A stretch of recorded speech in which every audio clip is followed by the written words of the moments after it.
So we're here, it's the Art of War. We are starting now. I'm Dr. Anthony Britton. We're here at Britton Chiropractic. I have next to me Mark Geletko of the Fight Club 29. They're a notorious band of people that will come to your tournament and steal all the gold. Professor Liron Wilson and Professor Brandon Bender. What's up? What's going on, folks? What's going on? Good to have you guys here. Thank you for having me. I greatly appreciate it. The first guest on the show. Yeah. That's awesome. We got Memorial Day is coming up, so we thought it would be a really good time to have you on the show and talk a little bit about some of the stuff that you're doing with military guys. Yeah, we have up there at the Marine Corps Combat Center at 29 Palms, we have an active duty Marine Corps team, all active duty Marines and sailors, males and females, and we train 5-6 days a week, and we get them ready to compete not only in mostly amateur mixed martial arts, but jiu-jitsu, Muay Thai, and amateur boxing. So we've got a club. We're fortunate enough to have a free facility up there that we can train in, part of the Marine Corps combatives or mixed martial arts program within the Marine Corps. That goes on during the day, and then we get to train MMA at night. So we're blessed. I see. So it's already like a training facility there. It's not like you gotta like pull mats out of your van or something like that and quickly lay them down. You're all set up. We are set up. During the day, the Marine Corps has a program we call McMAP, the Marine Corps Martial Arts Program, and it's basically a lot like Krav Maga. Right. If you guys have been around that, and you know, it's basically killing martial arts, self-defense martial art, and that goes on most of the day, and then into the evening. Then we get to come in at 5 to about 8 at night, and I have a striking classes going. I have BJJ instructors, wrestling instructors, judo, and things like that. So cool. So you're helping some guys out then. Absolutely. As well, like you know, I imagine like PTSD is like an increasing, there's increasing awareness in the medical community and stuff like that about how hard it is, really what's going on when guys are deployed and stuff like that, and they're coming back and having to reintegrate and deal with it, and I've always felt, I mean, I've trained guys too, not in quite as formal a way, but I've always trained military guys will show up and this and that, and it seems like a good way to ease the warrior back into absolutely into that mode. Absolutely. And most of my guys, probably 75-80% of my guys, are either Iraq or Afghanistan combat vets. So the warrior mentality is very prevalent, and then to transition into MMA or any type of martial art is a very easy transition. And they go from the very intense levels of deployment combat to coming back to where things slow down, and they're looking to fill that void. And we had a lot of problems in my old unit, and you've probably read about it. I've seen you do the 22 challenge. My old unit 27, from their 2009 Afghan deployment, it was a really tough deployment for them. Lost a lot of Marines and came back, and unfortunately since then they've had over 20 Marines commit suicide after transitioning from the Marine Corps. And what happens with a lot of these guys, they're used to the intensity of combat, the camaraderie of being around other Marines in this. I mean, you're running around Afghan or Iraq like Iron Man, all geared up, running and gunning, killing bad guys, doing good things. And then you come back and these guys transition out and they're in college now, or they're in a civilian workplace, and it's just not the same. And then unfortunately, depression can be an issue, self-medication, alcohol, prescriptions, stuff like that. And these guys feel like they're never going to be as powerful as they were again. So we encourage not only my guys to train with me, but I talk to guys outside the Marine Corps all the time that'll reach back out to us and say, "Hey coach, I'm really struggling." And I said, "You need to get your ass over to the jiu-jitsu studio, or you need to get to a boxing gym." Or I'll reach out and I'll call guys and say, "Hey, you're in Chicago. Hey, this is who I am. I've got this guy. He wants to come in. Can you, take care of him for me?" And I encourage these guys to go and do this type of stuff. And you guys are all martial artists. It's good for the soul, And these guys are reaching out. They're looking for that camaraderie that comes with being on a team again and competing again. I mean, they competed in the Marine Corps in one way, And martial arts can be a substitute for that later on, and it can be a saving grace. So yeah, Plus, you get you get some discipline. absolutely. You get some structure out of it. Yeah, and they're used to structure. So going to a jiu-jitsu studio, going to a boxing gym, going to a Muay Thai club or something, it's very much like home. Now, if there's not other programs, I mean, I already know the answer to this, but you'd probably recommend, like, somebody find a program, somebody find an instructor somewhere. Sure. I mean, it's the sort of thing that, I think can benefit guys, whether they want to continue and fight, or whether they just want to work their way through a belt system. Maybe keep that warrior spirit alive. Maybe they find a way of making a living. Open their own gym or get a job teaching at another gym. There's a lot of gyms popping up these days. Heck, we work for one of them. They're opening a location probably right now. Probably during this podcast, there's a new UFC gym just opened up, and they probably needed a striking coach, jiu-jitsu instructor or something like that. So I mean, there's a lot more avenues other than just having to fight. But it's good to have that outlet. I think the main thing that happens with these guys when they transition into the civilian world is they don't identify with the populace after coming from the Marine Corps, and especially coming from the combat environment. And these guys will call me and say, "Coach, I'm in college now. I can't stand any of these kids. I don't identify with any of them." So if they do transition into some type of martial arts, they're going to find more like-minded people. Even if the people there are not former military or anything like that, they're still warriors. They're still disciplined people. Yeah, I have a few kids that they were in the military and they come to teach University of Liron. Mm-hmm. They'll come take kickboxing or jiu-jitsu, whatever activity class out like that, and they seem really appreciative for it. You know what I'm saying? It's like, okay, this is home for me while I'm here because I hate everything else. Yeah.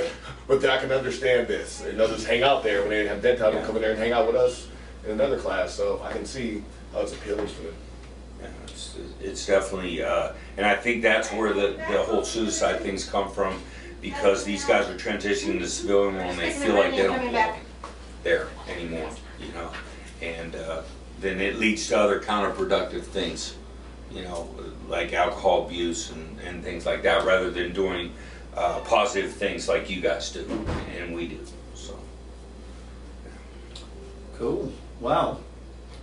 You have any experience, Bender, with military guys? Actually, I mean, Brazilian Jiu-Jitsu is like the #1 most popular thing like on the planet, it seems, right now. So I imagine like you get guys that want to train either transitioning out of, or sometimes you get guys that want to train because they're going in.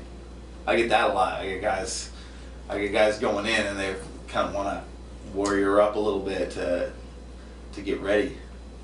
I mean, the best thing, because I mean, there's a positive and a negative to it, because then you get the guys who probably haven't seen a lot and they come back with the wrong attitude and the cocky attitude, and they're like, they don't come in humble at all, and you can't teach them anything.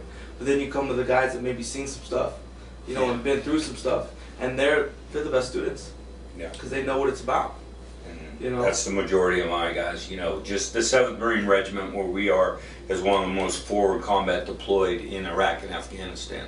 So if I get anybody out of that regiment, there's a good chance that they've been to one or the other or both. And those are the most humble guys that you can find. Yeah, out of all of them. Because you could be in the military. I was in the military myself, but I didn't see the combat. But until you see combat, like, I have some family members that saw some combat. It is crazy. It is crazy.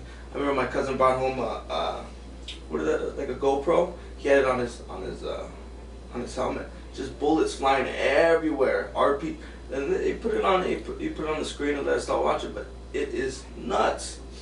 And I can only imagine. I wouldn't know what it's like, but coming back here and not realizing what these guys actually do for us. And you come back, everything's fine. We got McDonald's right here. We got, you go to school. No one's trying to attack you. And over there, you're fighting for your life. Yeah. Well, being a multiple combat vet myself, this is therapy for me. I get off work. I still work as a contractor for the Marine Corps. I'm blessed. And then I get off work and I get to go and train these guys. Coach, teach, hit the bags a little bit, little light sparring. Not too hard for old man, but get a little light sparring in there, and it's therapy for me. You know, if I didn't have this, if I went home at night and sat around, you know, I'd probably be too far in my own head too. You know, so I'm sure if they don't keep in contact with who they're deployed with, or you know, yeah, buddies, it's hard because you can't find like-minded people because you don't know. Because I can't talk to you about it because you've never been. You know, they can't talk to even me about it because I never did it. So they must feel like in a world by themselves when they come back. That's what happens. You know, that's what happens. And they're looking for that, you know, that warrior, that bonding, that platoon spirit that they're missing. And it's right here with you guys in the civilian world, and that's why I highly encourage it. You know, even my guys leaving. I've had a lot of guys we talk about guys from my team, they're in the UFC, fight pro King in the Cage, or fight in Boston, fight in New York now. And, you know, they immediately get out and they look for it. You know, they look to stay with it.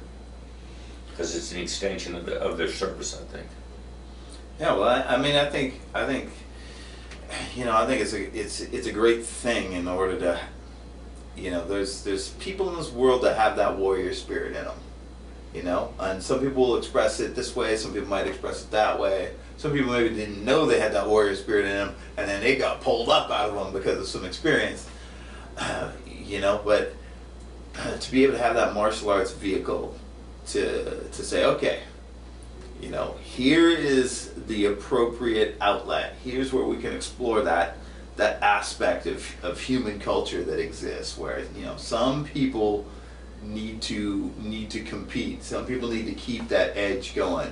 You know, not everyone's just gonna, you know, sit around and, you know, write poetry or start a blog or something like that to get their outlet. Some people gotta express, you know, through adrenaline and things like that. There's some different. I met you through the Pancration League. You know, first I was refereeing at the time. I had just connected. That's probably giving him the business. You were notorious. If you've seen this man, before he becomes your friend, he will have given you some grief. But yeah, I mean, then we met through that, and then once I started doing those semi-contact Muay Thai tournaments and things like that as well, you know, you start supporting him and bringing your guys to that. And I mean, at every level, you're talking about having guys in the UFC, but I mean, you know, those guys were starting in, you know, in the Pancration Fight League and even doing semi-contact, which you know, now in California, IKF has kind of taken over more of the striking side of things. If you can, you know, find a semi-contact tournament, if you're thinking about wanting to become a fighter, you know, just test the waters in a safe way first. You know, I like that IKF rule system is very good, I think, because, you know, you're not going for the knockout. You're not gonna wake up in the hospital and realize, oh, you mean when the coach says slip, I'm supposed to move my head like that? Like, you don't have to learn in quite the harsh way as full contact. And then once guys have done it for a little bit, I mean, people think, oh, semi-contact, what is that? That's not very exciting. And we had one of my guys, he was an Army guy, ended up fighting the Grand Championship against Kyle. So we had, you know, Army versus Marine in the Grand Championships. I mean, that was, you were there, right? That was one of the most exciting. That's one of the most exciting matches I've seen in my life. Period. It was a brawl, yeah. You know. But, you know, good controlled technique, no animosity. But man, once we had that was awesome. That was a crowd pleaser. That was at the Long Beach tournament, right? The big Long Beach tournament. Yeah, that was a good time. Got to meet Benny the Jet. That's right. That was awesome. I mean, that was a highlight of my life. Yeah, he was out there. Now, what are the rules for that? The rules for that is like you got to demonstrate control. So if you're throwing a strike, I can see whether or not you've got follow through on that. I can see whether or not you're trying to hurt a guy. So you've got to restrain your shots somewhat to the head. So you can't hit in the head. You can hit to the head, but you got to restrain the shot.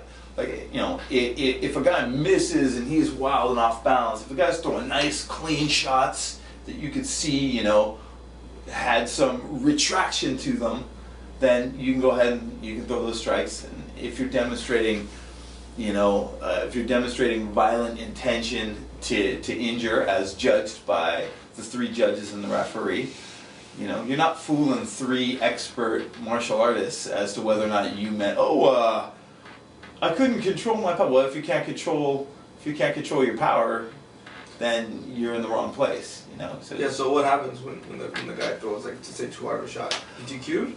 They'll get DQ'd if it's One really shot, malicious. warning, If you'll get a warning first, like, hey, you know, settle down, and then if he does it again, you know, you're basically mentally deducting a point, which in a 1-round match means it's impossible for that guy to win. And if there's a 3rd infraction, then he gets disqualified. That's pretty cool. It's a good vehicle, like I was telling Liron earlier, for our new folks, our girls. You know, he has a lot more women than I do, but if I have a new Marine girl that wants to get in there, this is a good vehicle for her to get in there, you know, and scrap a little bit with a couple of different gals from a couple of different gyms, you know, and my brand new guys to get them in there and break the ice a little bit. Well, how hard can you go to the body? Hard as you want, or to the legs? You can go. I mean, you can go pretty hard. Well, I find most of those, like, beginner level people, it doesn't even occur to them to go to the body most of the time with the hands, but you know, maybe with the kicks and things like that. Does it make it like a more? You should tell, like, it's a more friendly atmosphere that they're not allowed. I mean, you got to be like super calm. You can't let, like, adrenaline take over. Yeah, technique is definitely stressed. I mean, when he's refereeing, you know, he's going to stop and even I've seen Anthony even stop and correct technique. You know, hey, throw this like this. Okay, I was like, all right, good. You know, which is what it is. You know, it's what it is. So. Do you find with the competitors that they're a little more friendly than your average, like with each other? Yeah. During the match? I think it kind of brings about, not always during the match, but, you know, you get that competitive nature, but one of the things that I think, like, you see in jiu-jitsu, like, oh, there's tournaments. People can participate all the time. And the reason you can participate is because you can give up, right? There's a tap. Not get hurt. You don't get hurt, right? So, you know, or most of the time you don't get hurt, right? And you know what I think was really lacking for a while. I don't know what was going on. You know, you have gyms that wanted to have the smokers, they want to have the right to endanger people, which I was not a huge fan of that sort of thing.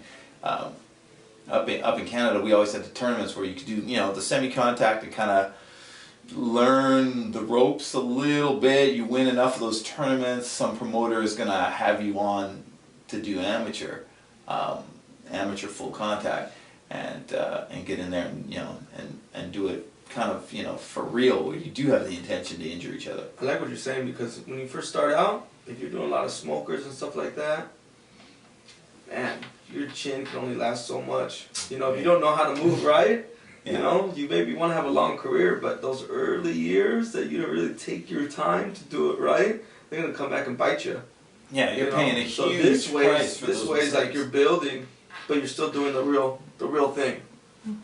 You know? Yeah. Why don't we see more of it? Is Mark taking over the tournaments? Yeah. Yeah. When? So I have passed the torch on to Mark. He's gonna be taking over those tournaments in the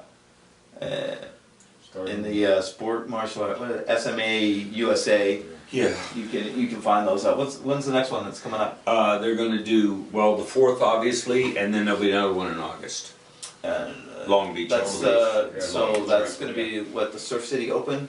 This one's the Surf City, the next one's Long Beach Open, I believe. So, yeah, so I mean, if you guys can, I'll be happy to. I think this will go pretty smooth, and we'll just keep doing it, because I really want to give my guys and everybody else's guys an opportunity to get in there. It's a great vehicle for novices. Yeah, it really is. So. And you know, it's a good first step. Like your guy Kyle then went from that to doing, I think he did. It was Glory? Like, yeah, he did. It was Glory. like pretty soon right after that, right? He did Glory. Got to fight on the undercard of Glory, and then of course he had 12 amateur fights before he went pro now as a civilian. Yeah. So he did everything we could put Kyle in, we just put him in. You know, he did everything because he was on that track.